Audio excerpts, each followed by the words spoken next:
This is the World Service of All India Radio. We now present Western music. A contribution of North-Eastern Service of All India Radio Shillong. We bring you the song titled Beautiful, performed by Lamki Lingdo.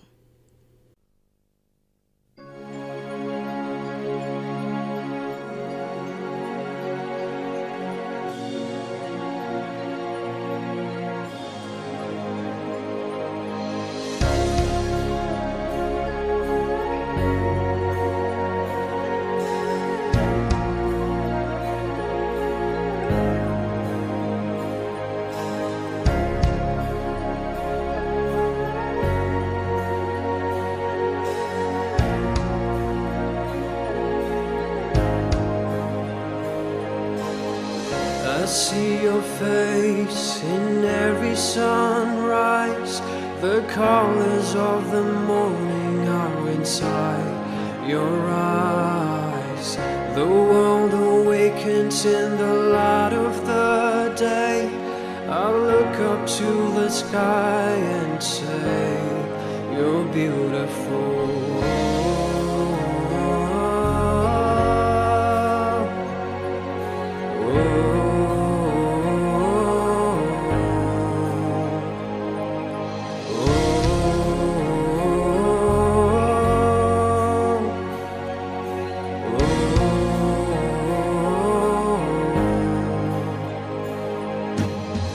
I see your power in the moonlit night, where planets are in motion and galaxies are bright. We are amazed in the light of the stars. It's all proclaiming who you are. You're beautiful.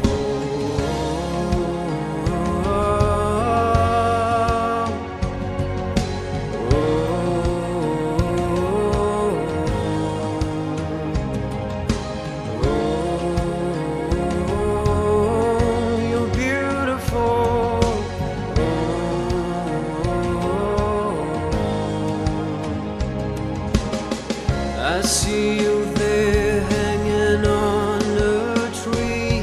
You bled and then you died and then you rose again for me. Now you are sitting on your heavenly throne, and soon we will be coming home. You're beautiful.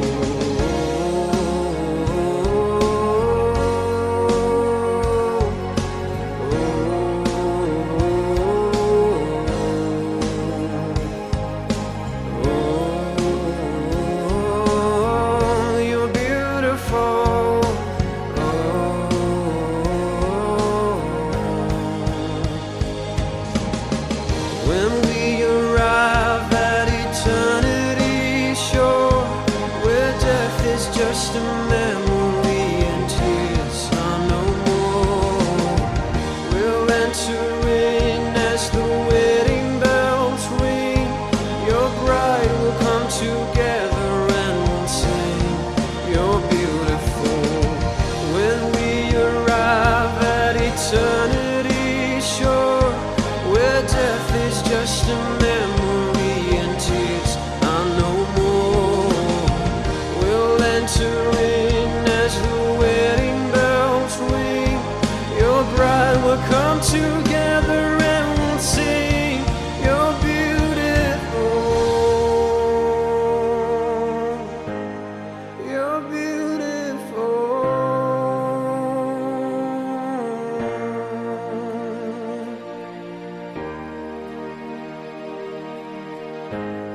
You're beautiful.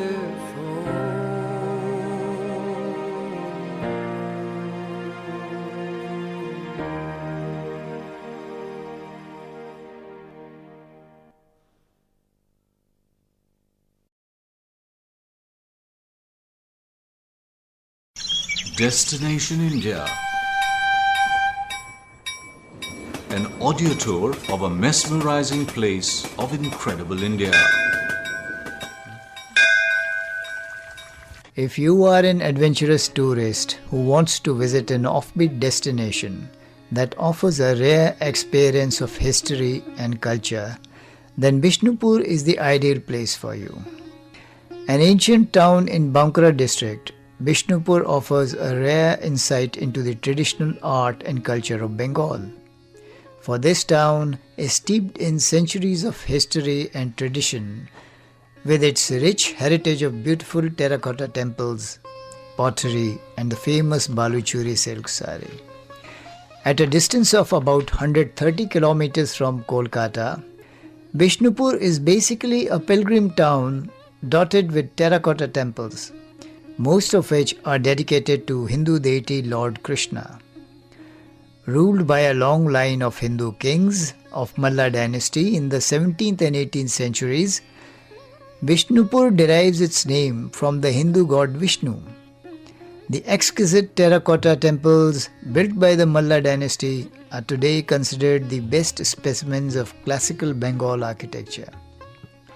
The temple of Madan Mohan is a prominent shrine of Bishnupur. It is dedicated to Lord Krishna, who was the patron god of Malla dynasty. The walls of this temple are decorated with detailed sculptures depicting scenes from the legends of the god and the epics Mahabharata, Ramayana and the Puranas. The Kishtaraya Temple, which is popularly known as the Jor Bangla Temple, is said to be the most fascinating monument of Bishnupur. Tourists from far-off places visit this temple to view the intricate carvings that cover the entire structure. The oldest brick temple, built in the 16th century, is the curiously shaped Ras Manch temple that has a unique structural design. During the Ras festival held earlier, idols of Lord Krishna and his consort Radha from all over the town were brought here to be worshipped by people. The Radhesham temple and the Murali Mohan temple are the other well-known shrines of Bishnupur. Besides, there is the Mrinmayi temple dedicated to goddess Durga, which is very popular with the devotees. Most of the temples in this town are situated within a few kilometers of each other and can be seen within a day or two. The popular mode of transport in Bishnupur is the cycle rickshaw that takes the tourists around at a leisurely pace. Most of the rickshaw pullers also serve as excellent guides with a lot of interesting information for the visitors. Apart from its beautiful terracotta temples, Bishnupur is also known for its handicrafts, pottery and even jewelry. But its most famous attraction, particularly for women, is perhaps the colourful Baluchuri silk saree. One of the most expensive saris in India, it is skillfully woven by the traditional weavers of this town. One sari may have an entire episode from the Ramayana or Mahabharata woven into its border and pallu.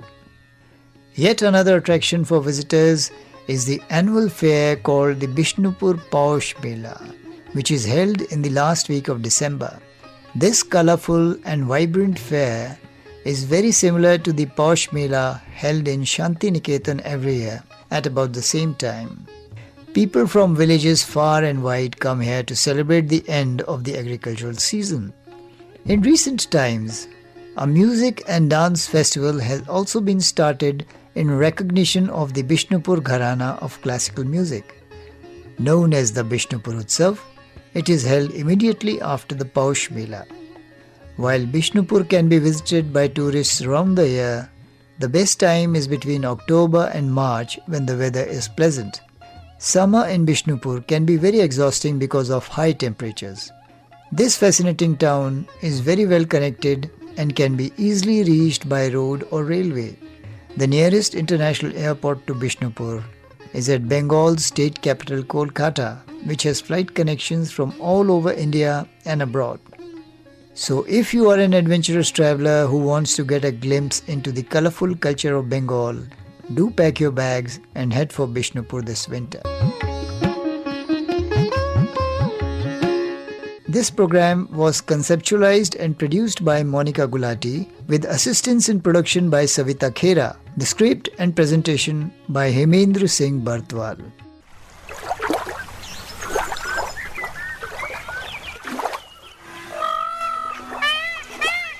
Do tune in to our next edition of Destination India for another exciting journey.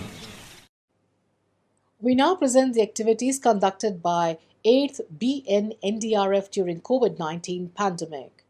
8th BN NDRF is mandated to respond in case of any disaster in its area of responsibility, AOR. Delhi, Uttarakhand, Haryana and 18 districts of Uttar Pradesh falls in the AOR of this unit. Under the command of Shri P.K. Srivastav, Commandant, following COVID-19 activities were carried out by this unit. Unit distributed approximately 62 tons of dry and cooked food, in which approximately 1.5 lakh needy persons, including 150 transgenders, benefited. Unit also distributed 1,650 dignity kits and number of slippers, masks, sanitizers to the needies. Awareness programs on COVID-19 were conducted at approximately 100 places, in which approximately 5,500 frontline COVID-19 warriors benefited. Infection. Drop क्या होती है? धूल. धूल तो dust होती है. बूंद. छींका बूंद निकली आपकी. ये बात करते समय कई बार भाप निकलती है मुंह से. निकलते हैं. तो भाप के साथ कीटाणु भी चलेगा. तो वायरस है. बात करते समय जोर से बोलते हैं. कई बार लोगों के लार गिर जाती है दूसरे के मुंह पे. इतनी जोर से बात करते हैं, है ना. इसलिए बोला गया कि दूरी बना के रखें.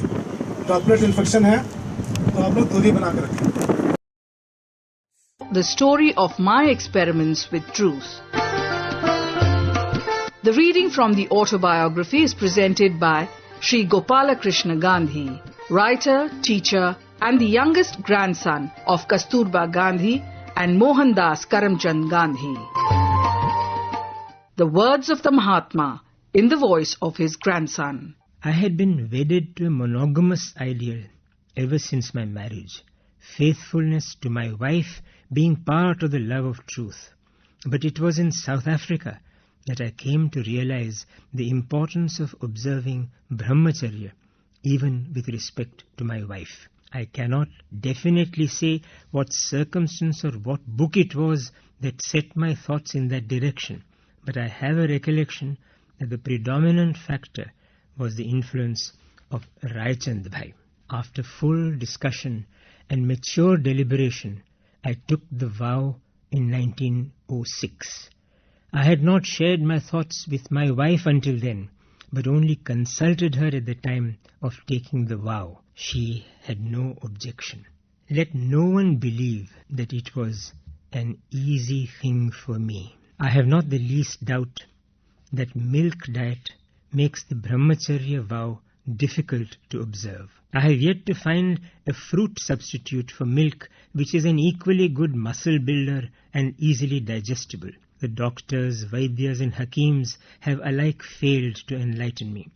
Therefore, though I know milk to be partly a stimulant, I cannot for the time being advise anyone to give it up. Brahmacharya means control of the senses in thought, word and deed. For many, it must remain only as an ideal.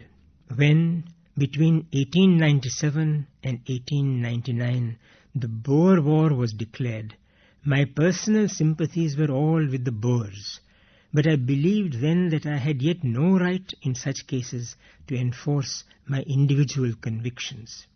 Suffice it to say that my loyalty to the British rule drove me to participation with the British in that war. So I collected together as many comrades as possible and with very great difficulty got their services accepted as an ambulance corps. Our corps was 1,100 strong, with nearly 40 leaders. About 300 were free Indians and the rest indentured. The corps acquitted itself well. We had to march from 20 to 25 miles a day, bearing the wounded on stretchers. Our humble work was at the moment much applauded, and the Indians' prestige was enhanced. On my relief from war duty, I felt that my work was no longer in South Africa, but in India. So I requested my co-workers to relieve me. After very great difficulty, my request was conditionally accepted, the condition being that I should be ready to go back to South Africa if within a year the community should need me. The Natal Indians bathed me with the nectar of love. Farewell meetings were arranged at every place, and costly gifts were presented to me. Gifts had been bestowed on me before when I returned to India in 1899, but this time the farewell was overwhelming. The gifts, of course, included things in gold and silver, but there were articles of costly diamond as well. One of the gifts was a gold necklace worth 50 guineas, meant for my wife. The evening I was presented with the bulk of these things, I had a sleepless night. I walked up and down my room deeply agitated, but could find no solution. It was difficult for me to forego gifts worth hundreds. It was more difficult to keep them. I decided that I could not keep those things. But it was easier said than done. "You may not need them," said my wife. "Your children may not need them. Cajoled, they will dance to your tune. I can understand your not permitting me to wear them. But what about my daughters-in-law? They will be sure to need them. And who knows what will happen tomorrow? I would be the last person to part with gifts so lovingly given." And thus the torrent of argument went on, reinforced in the end by tears. But the children were adamant, and I was unmoved. I mildly put in, "The children have yet to get married. We do not want to see them married young. When they grow up, they can take care of themselves. And surely we shall not have for our sons brides who are fond of ornaments. And if, after all, we need to provide them with ornaments, I am there. You will ask me then." "Ask you? I know you by this time. You deprived me of my ornaments. You would not leave me in peace with them. Fancy you offering to get ornaments for the daughters-in-law. You who are trying to make sadhus of my boys from today. No, the ornaments will not be returned. And what right have you to my necklace?" "But," I rejoined, "is the necklace given to you for your service or for my service?" "I agree. But service rendered by you is as good as rendered by me. I have toiled and moiled for you day and night. Is that no service? You forced all and sundry on me, making me weep bitter tears, and I slaved for them." These were pointed thrusts, and some of them went home. But I was determined to return the ornaments. I somehow succeeded in extorting a consent from her. The gifts received in 1896 and 1901 were all returned. I am definitely of opinion that a public worker should accept no costly gifts. So I sailed for home. Mauritius was one of the ports of call, and as the boat made a long halt there, I went ashore and acquainted myself fairly well with local conditions. After reaching India, I spent some time in going about the country. It was year 1901 when the Congress met at Calcutta under the presidency of Mr. later Sir Dinshaw Wacha. And I, of course, attended it. It was my first experience of the Congress. The Congress would meet 3 days every year and then go to sleep. What training could one have out of a 3 days show once a year? And the delegates were of a piece with the volunteers. They had no better or longer training. They would do nothing themselves. "Volunteer, do this. Volunteer, do that," were their constant orders. Even here, I was face to face with untouchability in a fair measure. The Tamilian kitchen was far away from the rest. To the Tamil delegates, even the sight of others whilst they were dining meant pollution. There was no limit to insanitation. Pools of water were everywhere. There were only a few latrines, and the recollection of their stink still oppresses me. I pointed it out to the volunteers. They said point blank, "This is not our work, it is the scavengers' work." I asked for a broom. The man stared at me in wonder. I procured one and cleaned the latrine.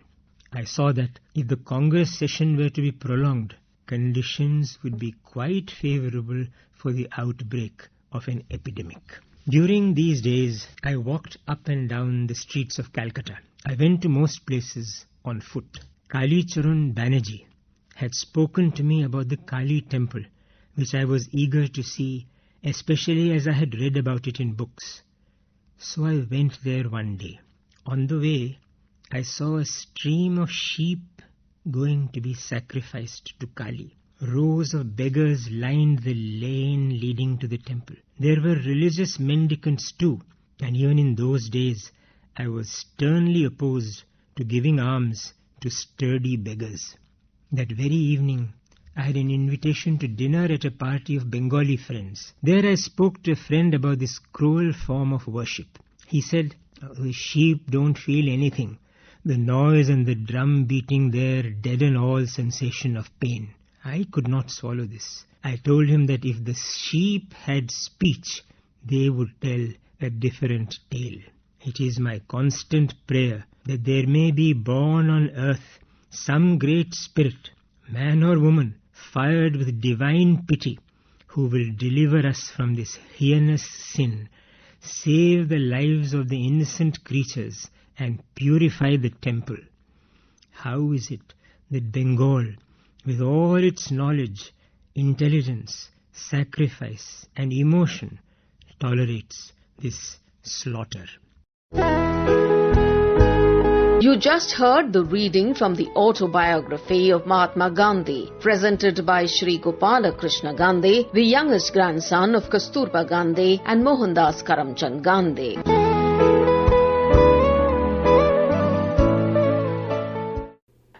And we now bring you a song, a contribution of the North Eastern Service of All India Radio Shillong.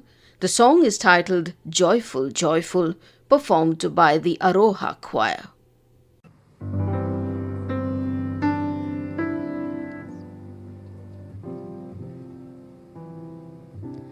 Joyful, joyful Lord, we adore Thee.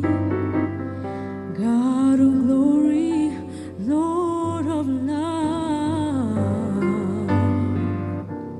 Hearts unfold like flowers before Thee. Hail us as the sun above.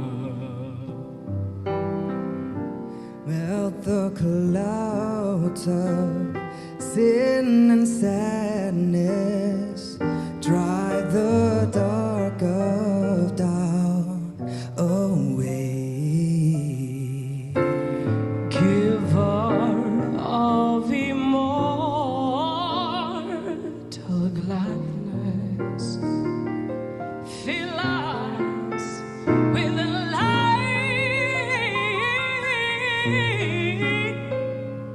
Fill us with the light, oh, fill us with the light of day.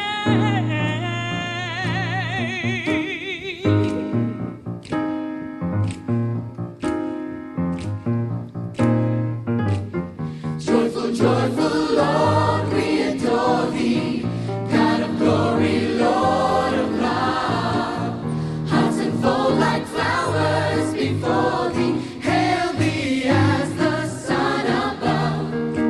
Melt the clouds of sin, sin and sadness, drive the dark of doubt away. Drive it away, giver of immortal gladness. Fill us with the light of day, light of day. Come and join the chorus, the mighty, mighty chorus, which the morning stars began. The Father of love is reigning over us. By the way, what have you done for Him lately? Ooh, yeah. What have you done for Him lately? He watches over everything, so we sing. Joyful, joyful Lord, we adore Thee.